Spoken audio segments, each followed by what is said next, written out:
한 분 정도 이쪽으로 더 오셔도 되지 않을까 싶습니다. 네, 괜찮겠죠? 네, 시작하겠습니다. 네, 안녕하세요. 기본소득당 국회의원 용혜인입니다. 오늘 저희는 방송 3법의 제2법과 언론장악 국정조사 실시 등 22대 국회가 처리해야 할 시급한 언론 현안 해결을 위해 언론노조 연속간담회를 재정당 지도부에게 제안하고자 기자회견장에 섰습니다. 대통령이 거부한 9개의 법안에는 방송 3법도 포함되어 있습니다. 바이든 날리면 사건을 기점으로 공영방송 장악, 시민사회 수석의 언론인 회칼 테러 언급, 선거방송심의위원회의 과잉 제재와 표적 심의에 이르기까지 윤석열 정권은 국민의 눈과 귀를 막고 입을 틀어막으려 안간힘을 다해왔습니다.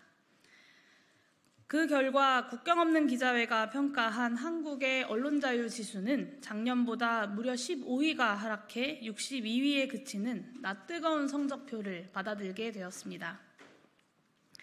그러나 1년 9개월 만에 열린 윤석열 대통령의 기자회견에서 대통령의 사과는커녕 언론 장악에 대한 질의응답조차 찾아볼 수 없었습니다. 지금 이 시간에도 KBS와 EBS를 향한 공영방송 장악이 진행 중이고 YTN 매각을 통한 언론 사유화가 이루어지고 있습니다. 언론사 압수수색과 강제수사, 방심위를 동원한 표적심의와 중징계로 언론의 자유와 민주주의가 훼손되고 있습니다. 불통과 쇼통의 정치, 언론 장악하는 입틀막 정치를 이제 국회가 중단시켜야 합니다. 민주주의의 천병이자 최후의 보루인 언론 자유를 위해 22대 국회의 모든 당선인들과 제 정당이 나서야 합니다. 대통령이 거부한 방송 3법 제2법을 시작으로 언론의 자유와 민주주의의 회복을 위한 노력에 나서야 합니다.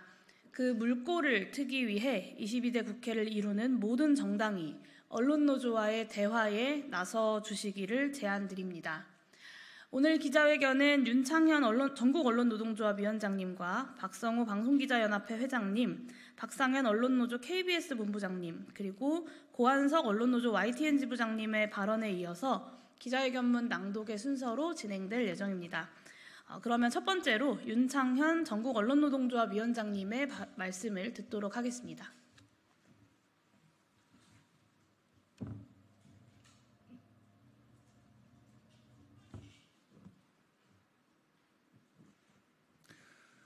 예, 반갑습니다. 언론노조 위원장 윤창현입니다. 이 비슷한 내용으로 저희가 몇 차례 국회 정론관을 찾아서 입장을 밝힌 적이 기억이 있습니다. 좀 전에 용의원 의원께서 저희 오늘 기자회견 취지를 설명을 해 주셨습니다만 방송법 문제 그리고 대한민국의 국격의 이슈를 국제사회에 부각시키고 있는 언론 자유의 문제를 더 이상 방치하고는 대한민국이 정상적인 방향으로 나아갈 수 없다는 심각한 문제의식을 가지고 오늘 이 자리에 다시 섰습니다. 지난 4월 말에 총선 이후에 원내외 8개 정당이 모여서 방송 3법의 22대 국회 1호 법안 입법 다짐을 한 바가 있습니다. 이미 윤석열 정부 2년 동안 벌어진 언론 탄압의 참상에 대한 문제의식은 진보 보수를 넘어서 대한민국 민주주의 일반의 문제로 고착되어 있는 상황입니다. 오늘 회견은 22대 국회를 구성하게 될 모든 정당들에 대해서 방송 3법에 대한 합의 처리를 촉구하기 위한 회견입니다. 또 대한민국 국격 추락을 부르고 있는 현재의 윤석열 정부하에서 벌어지고 있는 언론 장악 문제를 국회에서 국정조사로 다루고 필요한 조치들을 후속적으로 취하기 위한 논의들을 촉구하기 위한 목적을 가지고 있습니다. 이미 국민의힘을 제외한 다른 모든 정당들은 이 문제의식에 공감하고 있고 현장의 언론인들의 요청에 따라 다양한 대화의 창구가 마련될 것으로 예상을 하고 있습니다. 결국 오늘 회견의 핵심은 윤석열 정권 출범 이후 2년 동안 현장의 언론인들과의 대화 자체를 거부하고 있는 집권여당 국민의힘에 대한 촉구가 가장 중요한 의미를 갖는다고 말씀드리겠습니다. 저희는 지난 국회에서 방송 3법의 국회 통과 그리고 그 이후 대통령의 거부권 행사 과정에서 끊임없이 용산 대통령실과 국민의힘에 대해서 대화를 요구해 왔습니다. 이견이 있다면 제출하고 합리적으로 논의하자고 끊임없이 요구해 왔습니다. 국민의힘은 어떠한 반응도 보이지 않았고 현장의 언론인들에 대해서 상식적으로 납득이 되지 않는 온갖 험악한 표현과 모욕적 발언을 일삼으면서 언론 탄압의 기조를 계속 유지해 왔습니다. 그 결과가 국제적인 언론 자유지수 추락 그리고 대한민국이 독재화하고 있다는 국제사회의 평가로 되돌아왔습니다. 또 총선에서는 언론과 시민을 향해서 무차별적으로 진행되고 있는 입틀막에 대한 국민적 평가가 총선 결과로 나타났다고 할 수 있겠습니다. 저는 국민의힘이 향후 건강한 보수 세력으로 새로 구축되지 않으면 절멸의 길을 걸을 수밖에 없는 상황에 와 있다고 생각합니다. 그런 절멸의 길을 피하기 위해서는 이 보편적 민주주의의 문제인 언론 자유의 문제 그리고 방송의 정치적 독립을 보장하는 방송 3법의 문제를 회피하고서는 그 길이 가능하다고 생각하지 않습니다.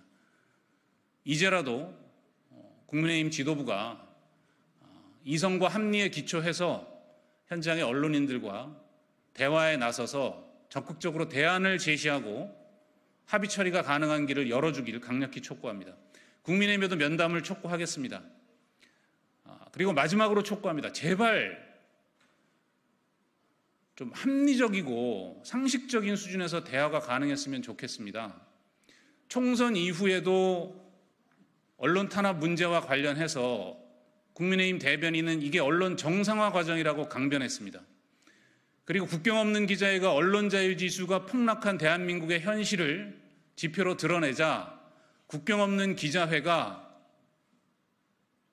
공산주의자가 만든 찌라시라는 이런 입장을 국민의힘을 강력히 옹호하고 있는 언론계의 극우단체 입장이 발표가 됐습니다.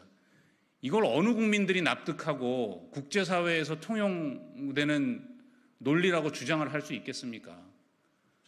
이런 극단적 논리와 국민의힘이 결별하지 않으면 한국 사회가 한 발짝도 앞으로 나아갈 수 없을 것 같습니다. 한국 사회를 정상화하는 과정에 방송 3법과 언론 자유의 이슈가 제대로 다뤄질 수 있도록 집권 여당의 각성 그리고 합리적 이성의 회복을 다시 한번 촉구하면서 말씀을 마치겠습니다. 감사합니다. 네, 이어서 박성우 방송기자연합회 회장님의 말씀을 듣도록 하겠습니다.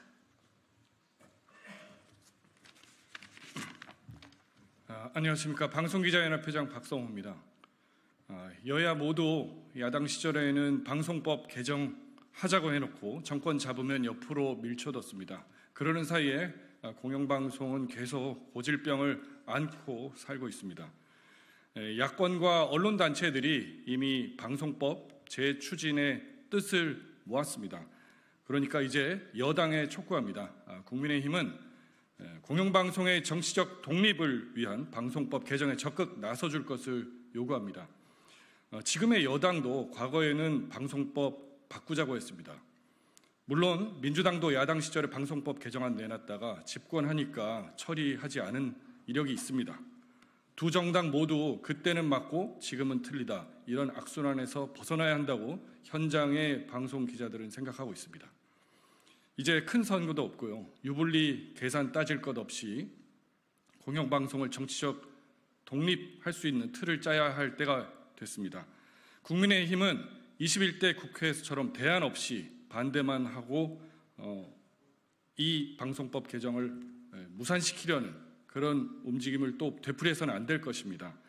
국민의힘은 이미 이 방송법 재추진이 야당의 방송 영구장악 시도라고 의심하고 비난한 바가 있습니다. 하지만 지금처럼 여야 거대 정당이 마치 나눠먹기 하듯이 분점하는 이런 공영방송 이사 추천권을 사회 다양한 분야로 확산하고 분산시키는 이 안이 어떻게 해서 야당의 방송 장악 시도인지 일단 이해는 가지 않습니다. 하지만 그렇게 생각한다면 그렇다면 안을 갖고 대안을 갖고 협상 테이블에 나오면 됩니다. 정권의 방송 장악 시도에 신물이 난 방송 기자들로서는 야당의 방송 장악이란 말도 결코 용납할 수 없는 얘기입니다. 공영방송 기자들은 정치 권력 구도가 그대로 반영되는 이런 이사회 구조를 깨자고 원하고 있는 겁니다. 여권 이사, 야권 이사 이런 말 자체가 사라져야 합니다. 공영방송 이사진을 추천할 권한을 여야 분점형에서 이제 다양한 분야에 나눠주는 분산형으로 바꾸자는 겁니다. 정치적 후견주의에서 벗어나서 누구도 장악하지 못하게 하자는 것입니다. 만약에 지금 나온 안에 미비한 점, 우려스러운 점이 있다면 국민의힘은 협상 테이블에 나와서 토론해서 다듬으면 됩니다. 언론 현업단체의 목소리에도 귀 기울이고 또 학계 의견도 귀 기울여서 더 좋은 안이 있다면 그 제안을 받아서 또 수정하고 토론하면 될 것입니다. 윤창현 위원장이 이야기했듯이 이 법은 여야가 합의해서 머리를 맞대고 처리해야 할 그런 법안이라고 생각합니다. 어느 일방의 처리로 또 거부권에 막히고 이런 장면을 국민들이 또 반복해서 보게 된다면 정말 공영방송의 미래, 국회의 미래에 대해서 염증을 느낄 것입니다. 이제 기본 틀은 유지하되 세부적인 손질이 필요하면 보완 입법하면 될 것입니다. 다만 그 과정은 속도를 내야 한다고 생각합니다. 마침 8, 9월에 MBC, KBS, EBS 이사회 개편 시기가 다가옵니다. 국회는 방송법을 서둘러서 논의해 주실 것을 요청드립니다. 방송법은 공영방송 종사자들의 안위를 위한 법이 아닙니다. 건강한 민주주의와 언론의 역할에 필요한 법, 그래서 국민들 삶에 영향을 미치는 법입니다. 국민의힘은 다시 이 언론단체들, 언론노조를 비롯해서 방송협업단체들의 목소리를 듣고 필요하면 본인들의 의견도 내놓아서 다시 이 법안이 신속하게 추진될 수 있도록 적극 나서주기를 다시 한번 촉구합니다. 감사합니다. 네, 이어서 공영방송 장악에 맞서고 계십니다. 박상현 언론노조 KBS 본부장님의 발언이 있도록 하겠습니다.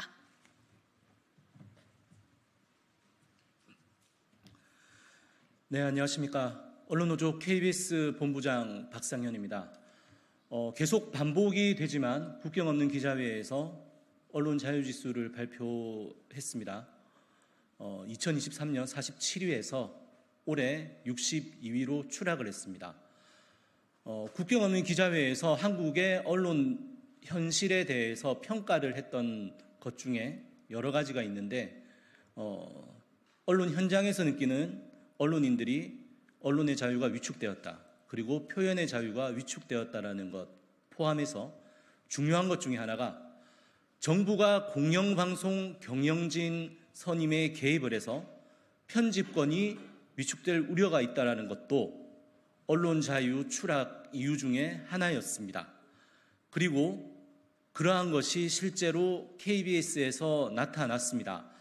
모두들 아시다시피 지난해 KBS 이사진을 인위적으로 개편이 됐고 그 결과로서 사장이 해임이 되고 대통령과 친분이 있다라고 하면서 하마평으로 돌던 박민 사장이 KBS에 취임을 했습니다.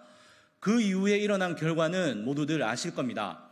시사 프로그램을 통째로 없애거나 시사 프로그램 진행자를 교체했습니다.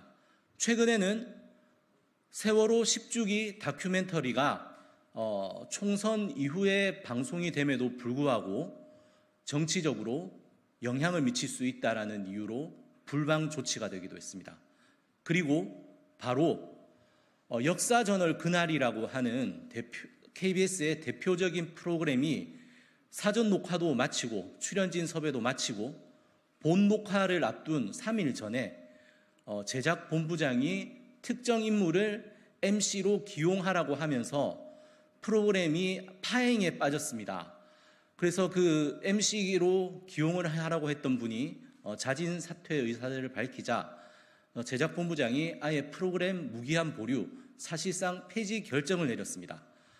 국경 없는 기자회가 우려했던 정부의 편집권 개입은 지금 시기에서 따질 수 있는 부분은 아니나 적어도 분명한 것은 이렇게 인위적인 공영방송 이사진 개편으로 인해서 사장이 취임한 이후에 제작 현장에서 제작 자율성이 굉장히 심각하게 침해를 받고 있고 공영방송 종사자들이 실존적인 고민에 빠져 있다는 것입니다.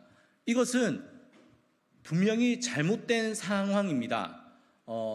경영진에게, 책임자에게 프로그램과 관련해서 논의를 하자라고 하는 상식적인 요구조차 받아들여지지 않고 있는 상황. 일방적인 통행으로서 경영진의 오더성 방송 제작 지시를 받지 않으면 프로그램이 통째로 날아가 버리는 상황. 분명히 정상적인 상황이 아닙니다. 언제까지 이런 것들을 반복해야겠습니까?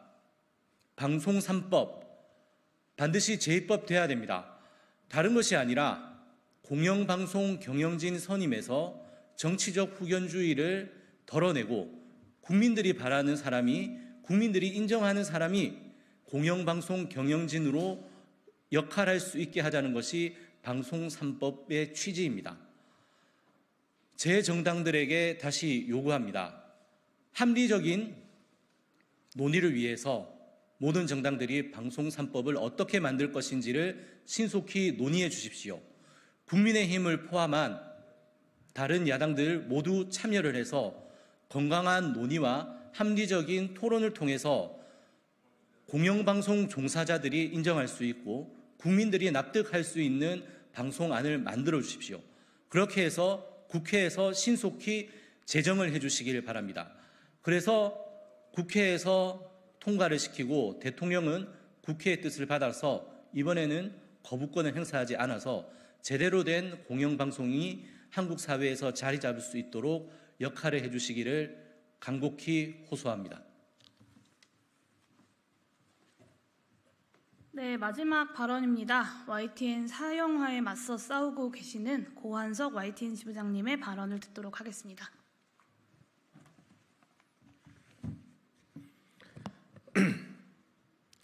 네, 언론노조 YTN 지부장 고한석입니다. 저는 국정조사의 필요성에 대해서 말씀을 드리고자 합니다. 무엇보다 그 유일임 방송통신심의위원장의 방송심의농단에 대한 국정조사가 필요합니다. 하지만 제가 더 구체적으로 말씀드리고 싶은 것은 YTN 사형화 과정에서 이루어진 일들에 대한 국정조사의 필요성입니다. 국정조사의 이유는 크게 네 가지입니다. 첫 번째는 매각 과정이 상당히 불이하고 부당했습니다. 사실상의 강제 매각이었습니다. 현재 유진그룹으로 넘어간 YTN 지분 30.95%는 애초에 한전 KDN과 마사회가 가지고 있었습니다. 재작년만 해도 이 두 공기업은 YTN 지분을 팔지 않겠다고 했습니다. 그런데 산업부가 압박을 하고 농림부가 마사회를 올가매면서 그 이후로 태도가 바뀌었습니다. 사실상의 직권 남용이고 강제 매각이라고 생각합니다. 이 과정에 대한 철저한 진상 규명이 필요합니다. 또한 전례 없을 정도로 졸속으로 진행된 방통위의 심사 과정에 대한 국정조사도 필요합니다. 이동관 전 방송통신위원장은 탄핵 직전에 YTN 매각 기본 계획을 의결하고 사퇴했습니다. 이후에 온 김홍일 위원장도 전례 없을 정도로 짧은 기간 동안 심사를 하고 YTN을 유진그룹에 넘겼습니다. 심사위원과 방통위 상임위원 간에 이견이 있었던 것으로도 알려졌습니다. 대한민국의 뉴스 채널을 왜 이렇게 빨리 조급하게 민영화해야 했는지 그 이유를 방통위가 밝혀야 하고 국회가 조사해야 한다고 생각합니다. 또한 현재 YTN 사장으로 취임한 김백 씨 그리고 김백 체제가 왜 탄생했는지 그 이유를 조사해야 합니다. 현재 YTN 사장인 김백 씨는 공정언론국민연대라는 곳의 이사장이었습니다. 공언련은 잘 아시다시피 윤석열 정부에서 미디어 곳곳에 자리 잡으면서 언론 장악에 앞장서고 있는 집단입니다. 이곳이 어떻게 YTN과 연루되어 YTN의 경영권을 잡게 됐는지 그 이유를 추적하는 것이 국회의 임무라고 생각합니다. 또 하나 있습니다. 유일임의 민원사주 사건 때 YTN 직원들이 연루가 됐습니다. 언론 보도로 다 드러난 바입니다. 그런데 그 연루된 YTN 직원들이 현재 YTN의 경영진이 되어 있습니다. 어떤 카르텔과 연루를 의심할 수밖에 없습니다. 당연히 국회에서 이 부분에 대한 조사가 이루어져야 한다고 생각합니다. 윤석열 정권 이후 미디어 곳곳이 신음하고 고통스러워하고 있습니다. 새로운 국회가 진상을 밝혀서 진실을 밝혀내는 것만이 우리나라 미디어 환경을 제자리로 되돌리는 길이라고 생각합니다. 감사합니다. 네, 기자회견문 낭독은 서면으로 대체하도록 하겠습니다. 오늘도 민주주의의 근간인 언론의 자유를 지키기 위해 그리고 국민을 위해 더 도움이 되는 보도 그리고 권력에 눈치 보지 않고 날카로운 대한민국의 민주주의를 위한 보도를 위해 힘쓰고 계시는 모든 언론인분들께 존경의 인사와 연대의 인사를 전합니다. 언론 장악 저지와 방송 3법 재의결이 반드시 이루어질 수 있도록 또 많은 언론인들의 보도와 관심을 부탁드리겠습니다. 감사합니다.